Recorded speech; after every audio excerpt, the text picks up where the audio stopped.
Are you ready to break free from the doubts and limits holding you back? Welcome to Embrace Your Value, where therapy meets coaching to help you unlock your true worth and take control of your life. Hi, I'm Kristen, a trauma therapist dedicated to helping you heal, break old patterns, and reclaim your power. And I'm Jen, your support coach, here to show you how to set fierce boundaries, embrace self-compassion, and step boldly into the life you deserve. So whether you're stuck in self-doubt or feeling lost, know this: your value isn't up for negotiation. It's time to own it. Every week, we tackle real issues that challenge, inspire, and empower you to live with purpose and confidence. So grab your favorite drink, take a deep breath, and let's get started. Because you're not here to play small. It's time to embrace your value. Hi, everyone. Welcome back to Embrace Your Value. Jen and I are back with a special guest. I'm Kristen, your friendly neighborhood therapist, and Jen is a coach. And we would like to share with you one of our friends. Jen, take it away. Yes, I am excited to have my friend Jess Yokum here with us today. And Jess is a certified leadership coach, entrepreneur, and a mother of three who helps high capacity individuals, especially women in leadership, reclaim meaning, navigate transitions, and lead with heart.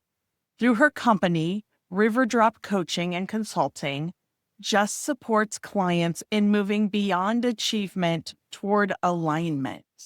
She draws from a background in executive coaching, systems thinking, and her own lived experience of building a life that looked successful on paper, but felt misaligned underneath.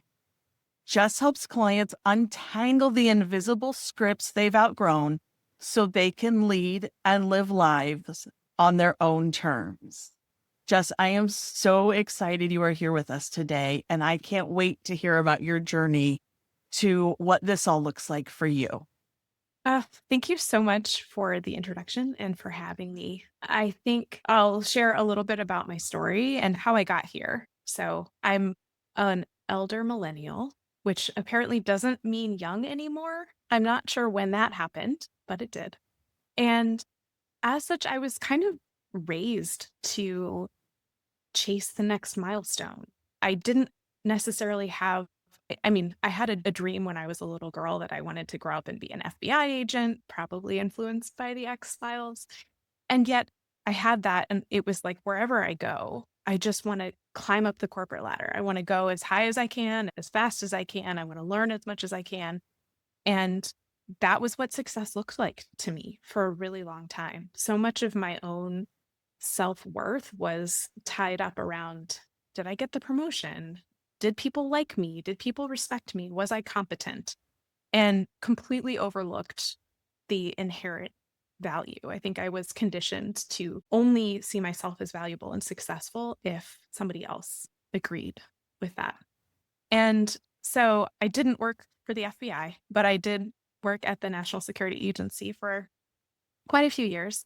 And then my husband and I had our first child, and childcare costs were astronomical. And I knew I had this idea of the kind of mom I wanted to be. And yet in the back of my mind, I still had this narrative of you can do it all. You have to do it all. You need to do more and do the next thing, achieve the next thing. And when I looked at the numbers and I looked at the type of life I wanted, I decided to stop working full time. I had a part-time job, and success just had to be completely redefined. And I really struggled there for a little bit, because what does achievement look like when you're at home all day with a newborn? So I really had to shift. And I was feeling pretty good about that. I finally got to a place that was good, that I was feeling more aligned, where I was at home and being the kind of mom I wanted to be. And then a full-time opportunity at my company came up, and it was return to management, return to leadership. And I thought, yes, this is it. This is so great.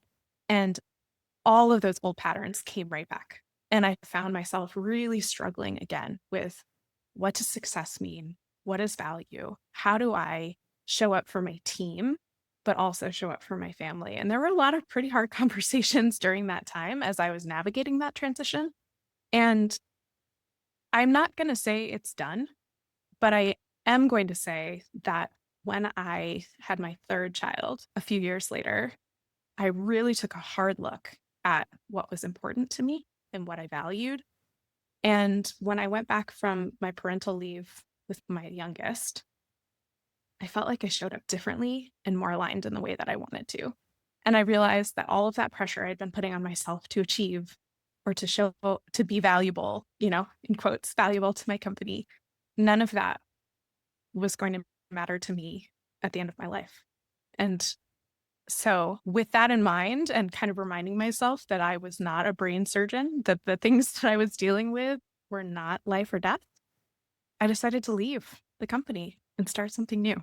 And so, that was kind of how I found my own life of alignment. I don't think it has to happen that way. So, when I help clients now, a lot of the times it is, what boundaries do you need for your life now so that you can live in line with your values, and still you don't have to change everything to change this one thing.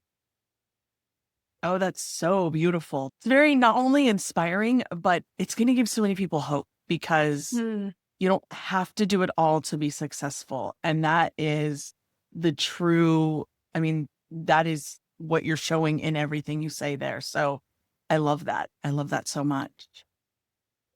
thanks. Yeah. And I really agree as someone who also redirected her life. It's a tough decision to make when you go from a successful corporate job. And then my deal is I went back to school. So there was a little bit of a slow period. But then I had to choose, to go into private practice or not. And that's scary because, I'm a single mom. I'm the only one making any money and bringing in income. So the depth of the decision can be really, really difficult. So I love hearing stories of people who were just able to take the plunge and believe in themselves enough to actually, do the thing that's going to make you happy and be aligned with your values. Thank you. And it is still hard sometimes because I feel the pull. In my entrepreneurial journey, there's so much creative energy that comes from having ideas and executing and wanting to do the next thing or chase the next credential. All of that noise is still there. And I remind myself, the reason I chose this was not just to move away from corporate life or to get back to myself. It was so that my family could have the mom and the wife and the sister that worked best for Evertree, but mostly that I wanted to be as I showed up in that space. Absolutely. And that's, I mean, I know that feeling from being the entrepreneur. And my husband's always joking with me and saying, oh my gosh, you're looking for the next thing, you're doing this. And it's not that I'm looking for it. I feel like sometimes it finds me. And then I Yeah. just feel compelled that I have to do it. And sometimes it's true and sometimes it isn't. So there's a lot of discernment in that of which way do we go? What do we, what path do we follow?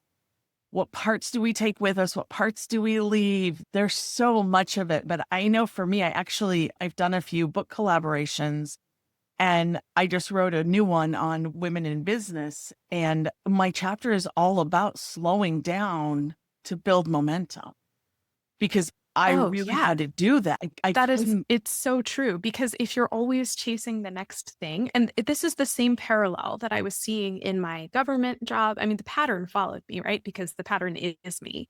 But it was if you're always chasing that next destination, you're totally overlooking the journey that is there. And so my word this year was patience. And I keep coming back to that good things take time.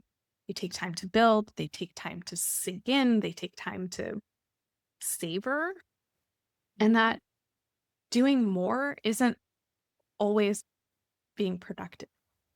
right. that Yes. that there's a difference between being busy and being productive. Yes, absolutely. I know I found that when I first started, when I quit working full time and I was just doing this, I felt like to prove to my husband, who was not asking me to prove anything to him, that I had to sit in front of my desk for like 12 hours, like I couldn't leave. And it took me a few months to finally go, wait a minute. What are you doing? You don't have to just do laundry on the weekends or, the things. Because I work from home, I have that, and actually now I've set up my day so that my day doesn't even start till 9:30 or 10 o'clock in the morning because I go to the gym in the morning now, which I didn't used to do. I didn't used to let myself do that. I go do red light therapy in the mornings before I go to the gym. Like I have those things in place for me. And I don't Mm. take calls before 9:30 anymore. But I coach till 8 o'clock at night sometimes. So I don't feel, and I'm not saying that to justify, but I don't feel guilty. Like yesterday, I didn't start till 10:30 and I was done by 4. And I was okay with that. I was like, Yeah. this is okay. I get to have those kinds of hours. Yeah. I love that sentiment that really, especially in an entrepreneurial journey, it doesn't have to be the startup swirl that sucks you in and takes over every moment of every day. I think there's maybe the story that pops up in our mind of if I'm not doing, then I'm going to lose it.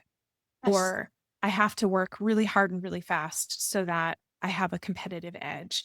And I think the truth is that when you let go of some of that semblance of control, that the good things will find you, that your people will find you. They don't need you to be up at all hours.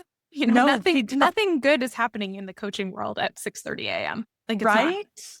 Yeah. Right. Yeah, they don't need that. And I just had this feeling that if my husband didn't see me in my office, he was going to think I wasn't taking it seriously. Yeah. And that was a me thing. That was not a him thing. He never has said anything like that. As a matter of fact, he kept encouraging me. And I was like, oh no, I had to be in my office. And so it was an interesting dynamic to switch from sitting at a desk for 8 hours or more every day to being able to have the freedom, which is what I wanted. Part of the reason I started this, but then I wasn't willing to give it to myself. Mm. And so that's such a, it's such an interesting thing to overcome. So yeah, I don't know. I just felt compelled to share that because it seems really in alignment with what you're talking about. And yeah. It's so resonant from my story too. When I left my corporate job, I think I felt trapped in my corporate job because I had this story that now we were a 2-income family and we couldn't afford to make this shift. And I wasn't asking the right questions. It wasn't, I think because it was scary to peek under the hood, I just chose to keep living in that story. And it was really, I was holding myself stuck more than anything else was. And so when my husband and I finally did have that conversation, it became clear that maybe this was something that I could do and that our family could help support me in that entrepreneurial endeavor. And then, kind of similarly to you, as I was decompressing, which took way longer than I thought it was going to, I remember sitting on the couch and thinking, oh no, if my husband sees me, he's going to judge me. He's going to think that I'm lazy. Because I was judging myself because I was not giving myself the space that I needed by having all of that mental chatter happening in the background. Yeah, absolutely. 100%. I remember one day he said, I could not care less what you were doing during the day because you are not giving all of your love and soul to a company instead of our family.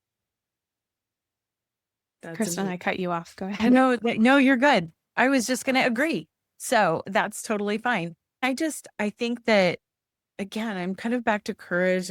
It takes a lot to really be able to make the decisions, make the shifts.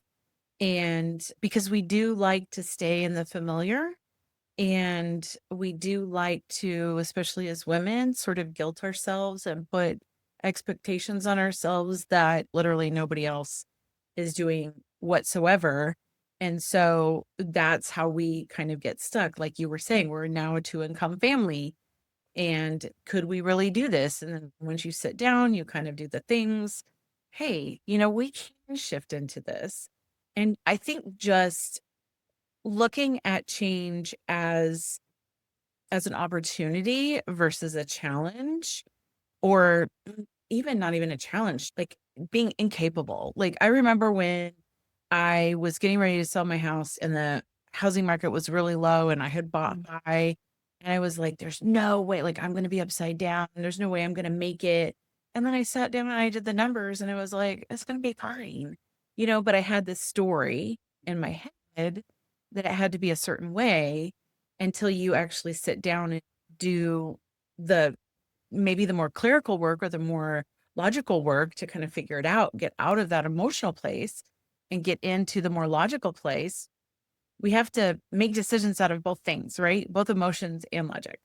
Exactly. And sometimes I think having the logic piece, it's the difference between our feelings being valid and our feelings being trustworthy. Like those feelings absolutely are valid based on our lived experiences up until that moment. And they might not be trustworthy because we could be telling ourselves an outdated story. And especially if that outdated story can be validated or invalidated by the numbers, we can choose to tell ourselves a different story. And I love the difference that you described between opportunity and challenge. And I think that has come up a lot lately in the client work that I've been doing. It's an intentional mindset shift of seeing the opportunity and just being curious about it. It occurs to me, I've had two clients recently who have kind of reached a similar crossroads.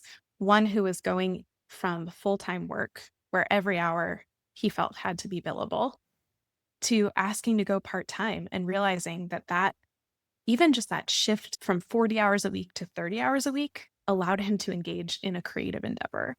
And another client who is saying, well, I have to be remote work and I have to make this salary because that's the salary I've always made. And so we just poked at that a little bit and said, well, what is that number? What do you actually need underneath that? Because it might open up doors and opportunities that were just completely unseen up until that point. Right. And I think that when we're talking about money specifically, when we feel like we have to go, quote, backwards with income, that we have now, there's a failure in there, and that that somehow says something about us, that we can't do it. But when you talk about a situation like that, where, okay, maybe we downsize with our income, but we can do something that brings us a lot more pleasure than having the extra money does. And so now we can do things like, something creative, or take vacations, or like in your case, spend more time with your family and be more present. But it's like just getting out of that mindset and that old story that things have to be a certain way. Yeah.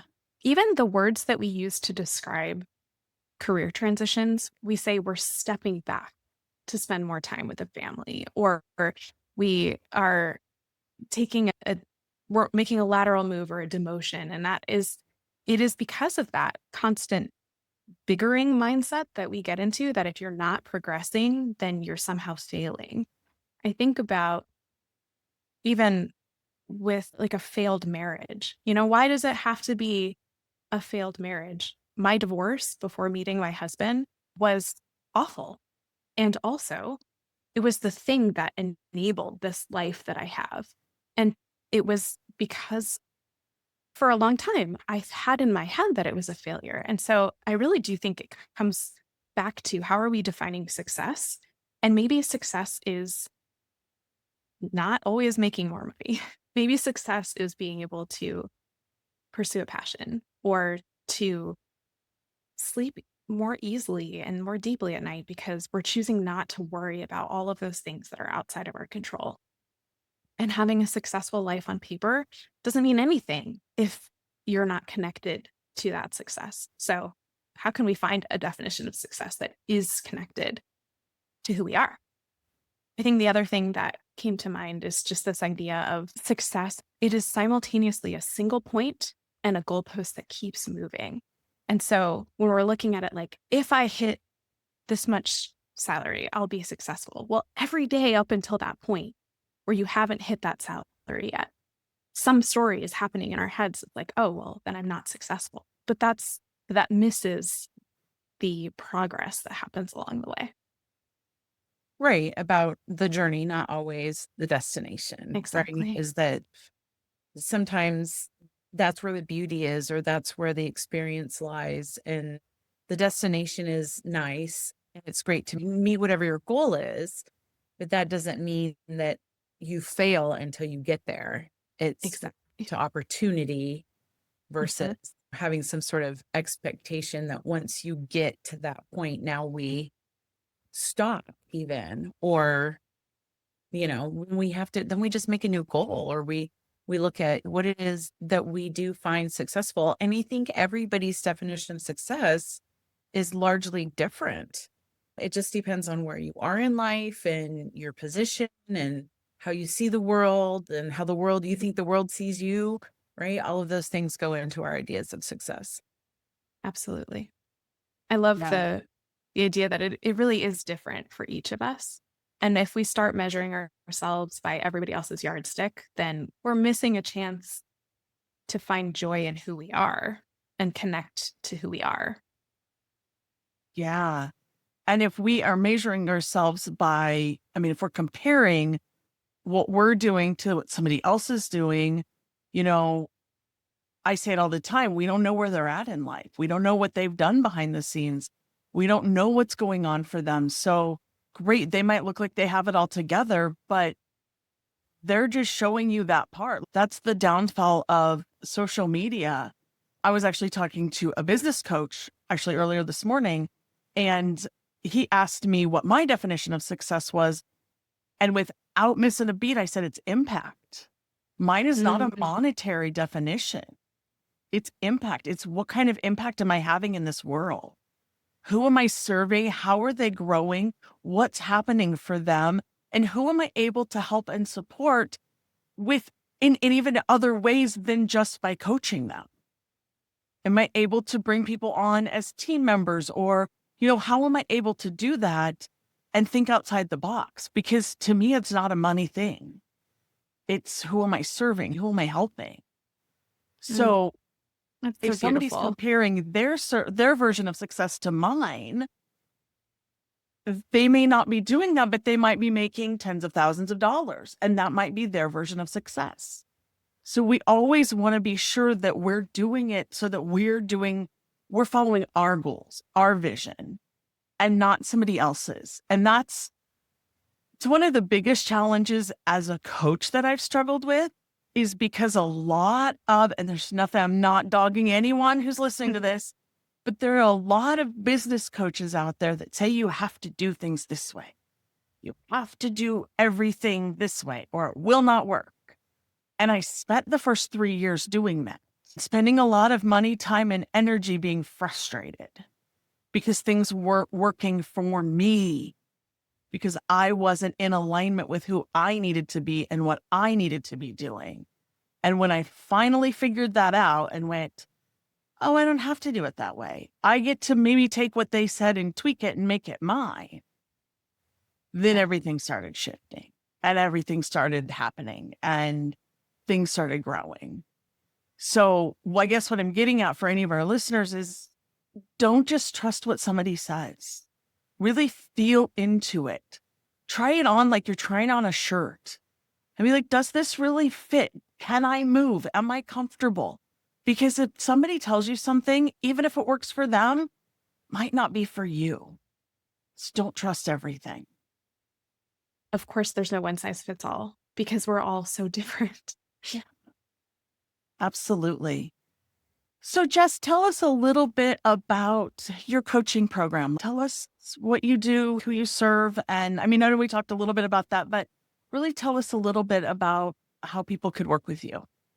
Yeah, absolutely. So I will work with anyone who wants to be coached, or as long as I think that my biggest prerequisite is just an open mindset, because sometimes it takes openness to question if those stories are still working for you and if you're open to thinking about something in a different way. I work a lot with leaders. And by leaders, I mean sometimes they're managers, sometimes they're executives, sometimes they're leaders in their own life, they're leaders in their household. And so there isn't really a specific title that I work with. A lot of the work that I do centers around getting back to who you are. And so, really finding out what is the thing that makes you feel like you're alive, and how can we find more time for that and prioritize things differently? Because there aren't any solutions, there are only trade offs. And so, we look at the costs of those things. What is the cost of staying where you are? What is the cost of moving someplace new? Sometimes that's a monetary cost, sometimes that's a time cost or an opportunity cost. And then getting at what do you need? What do you need to be connected to who you are? So we talk a lot about values. I think everything comes back to values and how we show up in the world. I love that you mentioned impact. I think that is also really important because it's not just what do you do for work? It's who are you and who do you want to be in life? And so, really creating the marriage between who you are and who you want to be and how you're showing up in your life. And then we make an action plan. And so, as I'm sure you know, but I'm not sure how familiar our listeners are with coaching. It really is, there's like a session goal. What are we talking about today? What's our goal in getting to the bottom of this as far as we can? But then there's also kind of the engagement goal. What do you want life to look like in 2 months, 4 months, 6 months? How are we doing on that goal? And then what are some small steps, sometimes baby steps, that you can take to just start building those habits? I saw something recently about baby steps. Sometimes we use the term baby step to mean that it's a small step. But when you look at a baby who's learning how to walk, those steps are just falling forward and hoping that the next leg will catch them. They're wobbly, they're uncertain. And so I think a lot of the work that we do, that I do with my clients, is where is fear showing up for you? And how can you build the trust and the muscle memory to catch yourself as you go? Yeah, absolutely. So do you work with clients one-on-one? Do you do group coaching? Do you do a mix? Great question. Mostly one-on-one. I have done groups in the past. I'm open to working with groups, but I think my heart is really, I like the organizational sort of group team aspect. That my background in organization development definitely, and systems, helps with that. But most of the work that I like to do is one-on-one. All right, fantastic. Kristen, you have anything else? Nope, I'm good. I'm loving Okay. this story, and Yeah. it's very inspirational. Yes.